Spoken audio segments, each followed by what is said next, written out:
What's going on, guys, and welcome back to the channel. Today we're taking a revisited look at the Jordan 4 OG Bred. This is the God Killer batch from Kickwho.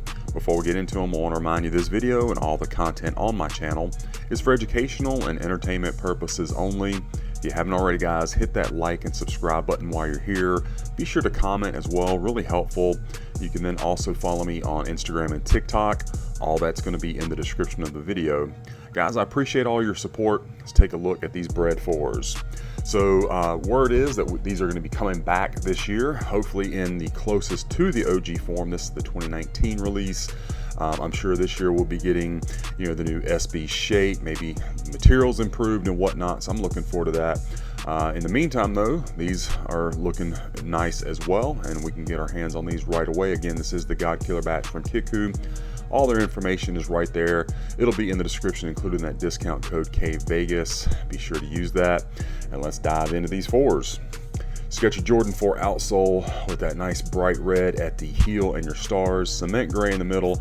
I have already done the on-foot shots. They got a little something on them, but white on your inset with your Nike branding.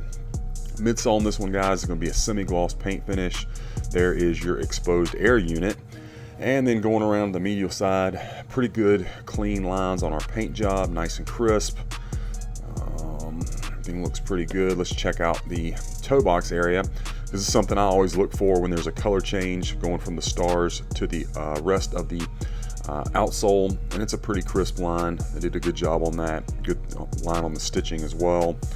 No real issues that I see thus far. Now, fit and comfort of these shoes, these are a men's size 13, and as per usual with the God Killer batch, they do fit perfectly true to size, just like any of my retail Jordan 4s. Comfort wise, this release came with the polyurethane insole, which is pretty comfortable, although I think the new SB kind of shape and padding that we are getting has definitely improved since this release. So if you're more used to that, those are going to be more comfortable than this is on foot. The biggest thing is they do fit true to size.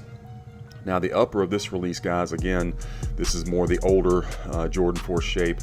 It is correct for this particular year's release, and the nubuck on this one is not the kind of nubuck where you see a ton of movement. It almost feels more like Durabuck, if you know what I'm talking about.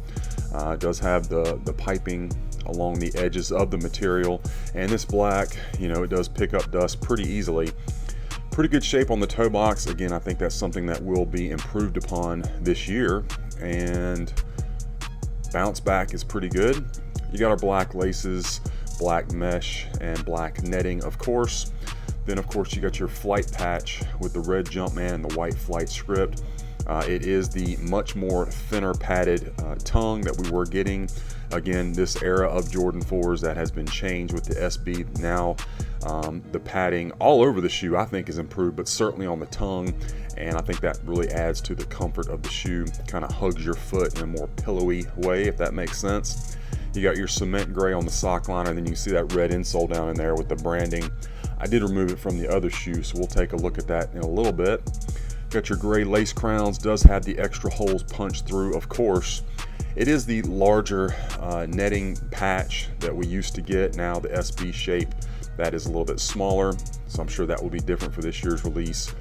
Good stitching underneath our wing, and then of course that nice Nike Air on the back.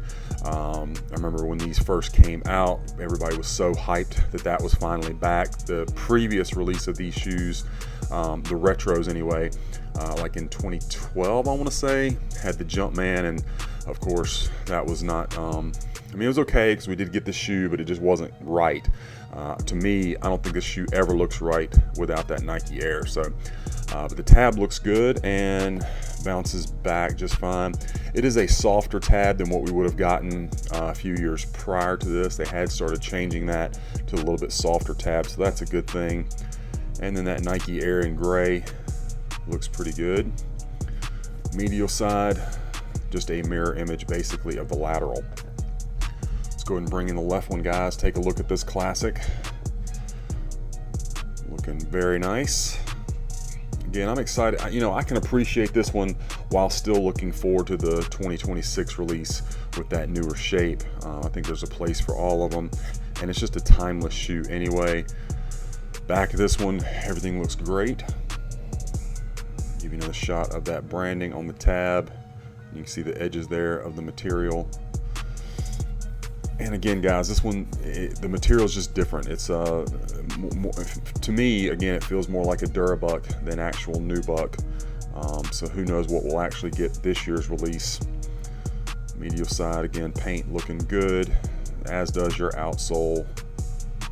Shape on the toe box is consistent with this era of Jordan 4s. And then there's our flight patch, a little loose thread right there. Take care of that. And let's go ahead and check out the strobel on the shoe.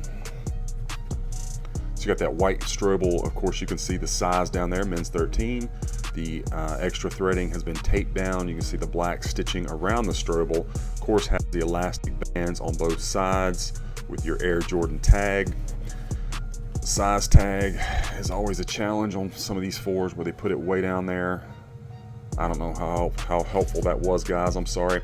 Now these did come with the cardboard shoe tree inserts. These little guys right here, if you don't know what I'm talking about. And then the insole, again, is the polyurethane. We got the red up top with the black branding and polyurethane for a men's 13. So that's all good and correct. Let's check out the box that you're gonna get with this release. It is the OG style Jordan 4 box. You get the black lid with the red Jumpman, the white flight script, cement print on the bottom. That look continues all the way around. You got your branding on the bottom of the box.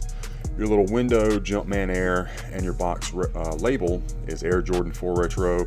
We got black, fire red, and cement gray. Again, these are a men's 13. Inside you got the fire red in the lid, that black tissue paper. There's no other stickers or anything inside the box. Did come with the hang tag. Let me show you that real quick. Box perfectly protected in shipping, like no damage at all, which is pretty standard for Kickwho. And again, did come with that OG style kind of orange frosted hang tag with the silver chain. So that's all good. And the shoes, again, I think look great for this release. Again, I can appreciate this one while still looking forward to the 2026, hopefully the SB shape and padding and whatnot. But in the meantime, these will certainly do the job. So anyway, guys, that is my unboxing review again of the Air Jordan 4 Bred OG, the godkiller batch from Kickwho. I hope that you enjoyed the review and that it was helpful for you. Let me know what you think about this pair in the comments. Be sure to follow me on my other socials and be on the lookout, guys. We got a lot more of these reviews coming your way.